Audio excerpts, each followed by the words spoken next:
अस्सलाम वालेकुम जी, की हाल चाल है? ठीक ठाक हो? मैं अर्ज़ ਇਹ ਕਰਨੀ ਸੀ ਕਿ ਇਮਰਾਨ ਖਾਨ ਦੇ ਹਵਾਲੇ ਨਾਲ ਸੋਸ਼ਲ ਮੀਡੀਆ ਤੇ ਟੌਪ ਟ੍ਰੈਂਡ ਬਣਿਆ ਹੋਇਆ ਹੈ ਕਿ ਉਹ ਜਿਹੜਾ ਹੈ ਇਸਰਾਈਲ ਦਾ ਏਜੰਟ ਹੈ। ਤੇ ਭੈਣੋ ਤੇ ਭਰਾਵੋ, ਜੇ ਤੇ ਵੀ ਉਹ ਏਜੰਟ ਤੇ ਫਿਰ ਆਉਣ ਵਾਲੇ ਵਕਤ 'ਚ ਕੀ ਹੋਣ ਵਾਲਾ ਉਹ ਮੈਂ ਤੁਹਾਨੂੰ ਅੱਜ ਆਪਣੇ ਪ੍ਰੋਗਰਾਮ 'ਚ ਦੱਸਾਂਗਾ। ਤੇ ਜੇ ਉਹ ਏਜੰਟ ਨਹੀਂ ਤੇ ਫਿਰ ਕੀ ਹੋਣ ਵਾਲਾ ਇਹ ਦੱਸਾਂਗਾ। ਤੇ ਇੱਕ ਜ਼ੁਲਫਕਾਰ ਅਲੀ ਭੁੱਟੋ ਦਾ ਸੱਚਾ ਵਾਕਿਆ ਤੁਹਾਨੂੰ ਆਪਣੇ ਪ੍ਰੋਗਰਾਮ 'ਚ ਸੁਣਾਵਾਂਗਾ ਜਿਹੜਾ ਸਾਡੇ ਤੱਕ ਗਲਤ ਤਰੀਕੇ ਨਾਲ ਪਹੁੰਚਿਆ ਆ।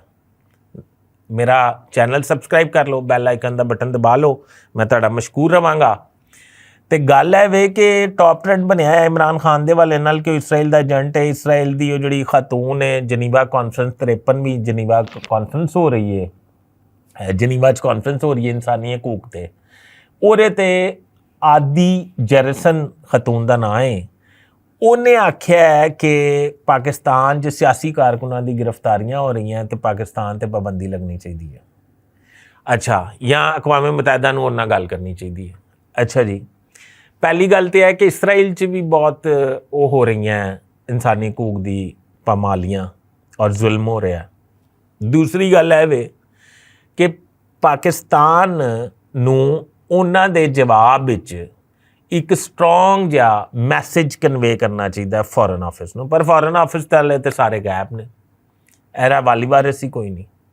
ਉਹ ਬੜਾ ਮਾੜਾ ਜਿਹਾ ਜ਼ਈਫ ਜਿਹਾ ਬਿਆਨ ਇੱਕ ਸਾਹਮਣੇ ਆਇਆ ਫੋਰਨ ਆਫਿਸ ਤੋਂ, ਕਿਉਂਕਿ ਉੱਥੇ ਕੋਈ ਇਸ ਟਾਈਮ ਕਰਤਾ ਧਰਤਾ ਤੇ ਹੈ ਕੋਈ ਨਹੀਂ। ਅੱਛਾ, ਦੂਸਰੀ ਗੱਲ, ਜ਼ੁਲਫਕਾਰ ਅਲੀ ਭੁੱਟੋ ਦੇ ਹਵਾਲੇ ਨਾਲ ਸਾਨੂੰ ਇਹ ਹਮੇਸ਼ਾ ਦੱਸਿਆ ਗਿਆ ਕਿ ਉਹਨੂੰ ਬੜੇ ਮੁਲਕਾਂ ਦੇ ਸਰਬਰਾਹਾਨ ਜਿਹੜੇ ਨੇ ਉਹ ਜ਼ਿਆਉਲ ਹਕ ਨੂੰ ਰਿਕੁਐਸਟ ਕਰਦੇ ਸਨ ਤੇ ਆਂਦੇ ਸਨ ਕਿ ਇਹ ਸਾਨੂੰ ਦੇ ਦਿਓ ਤੇ ਸਾਨੂੰ ਦੇ ਕੇ ਤੇ ਵਾਪਸ ਤੇ ਇਹ ਵਾਪਸ ਪਾਕਿਸਤਾਨ ਨਹੀਂ ਆਏਗਾ, ਰਾ ਸਿਆਸਤ ਨਾਲ ਕੋਈ ਤਲਕ ਨਹੀਂ ਹੈਗਾ।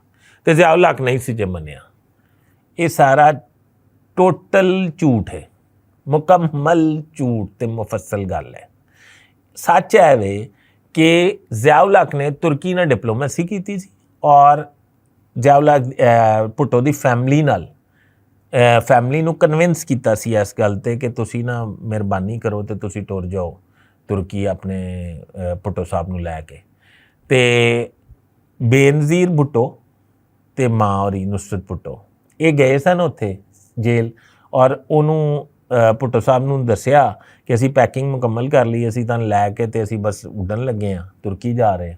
ਤੇ ਉਹਨੇ ਬੜਾ ਝਾੜਿਆ ਔਰ ਗੁੱਸੇ 'ਚ ਆ ਗਿਆ।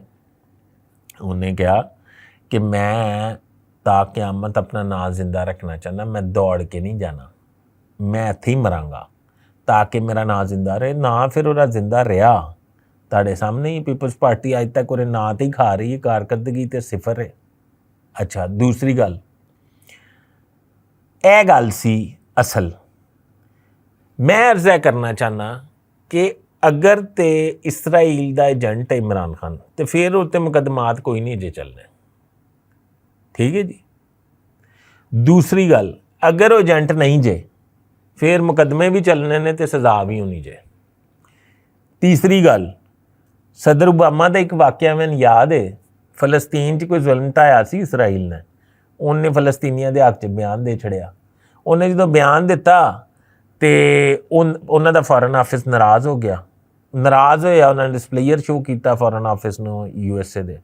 ਸਦਰ ਓਬਾਮਾ ਨੇ ਆਪਣੇ ਫੋਰਨ ਆਫਿਸ ਨੂੰ ਕਿਹਾ ਕਿ ਉਹਨਾਂ ਨਾਲ ਟਾਈਮ ਕਰੋ ਪ੍ਰਾਈਮ ਮਿਨਿਸਟਰ ਨਾਲ, ਤੇ ਮੈਂ ਉਹਨੂੰ ਮਿਲਣ ਜਾਣਾ ਚਾਹੁੰਦਾ ਤੇ ਮੈਂ ਮਾਜ਼ਰਤ ਕਰਨਾ ਚਾਹੁੰਦਾ। ਮਤਲਬ ਮਾਜ਼ਰਤ ਕਰਨ ਨਹੀਂ ਜਾਣਾ ਨਾ। ਉਹਨਾਂ ਦੇ ਫੋਰਨ ਆਫਿਸ ਨੇ 2 ਦਫਾ ਚਿੱਠੀ ਜਿਹੜੀ ਲਿਖੀ ਗਈ ਉਹਦੇ ਜਵਾਬ ਵਿੱਚ ਮਾਜ਼ਰਤ ਕੀਤੀ ਯਾਰ ਕਿਹਾ ਸਾਡੇ ਪ੍ਰਾਈਮ ਮਿਨਿਸਟਰ ਬਿਜ਼ੀ ਨੇ ਤੇ ਜਦੋਂ ਫਾਰਗ ਹੋਣਗੇ ਅਸੀਂ ਤੁਹਾਨੂੰ ਦੱਸ ਦਿਆਂਗੇ। ਉਹ ਸਦਰ ਓਬਾਮਾ ਨੂੰ ਨਹੀਂ ਸਨ ਮਿਲੇ। ਇਹ ਇੱਕ ਮੁਖਤਸਰ ਜਿਹਾ ਵਾਕਿਆ ਤੁਹਾਨੂੰ ਸੁਣਾਇਆ, ਇੱਕ ਹੈ ਤੇ ਇੱਕ ਤੁਰਕੀ ਵਾਲਾ। ਇੱਥੋਂ ਹੁਣ ਤੁਸੀਂ ਡਿਸਾਈਡ ਕਰਨਾ ਕਿ ਇਮਰਾਨ ਖਾਨ ਏਜੰਟ ਹੈ ਕਿ ਨਹੀਂ, ਉਹਦੇ ਖਿਲਾਫ ਮੁਕੱਦਮੇ ਚੱਲਣੇ ਕਿ ਨਹੀਂ। ਆਪਣੇ ਭਰਾ ਫੈਸਲ ਅਦਰੀਸ ਬੱਟ ਨੂੰ ਇਜਾਜ਼ਤ ਦਿਓ। ਅੱਲਾ ਹਾਫਿਜ਼।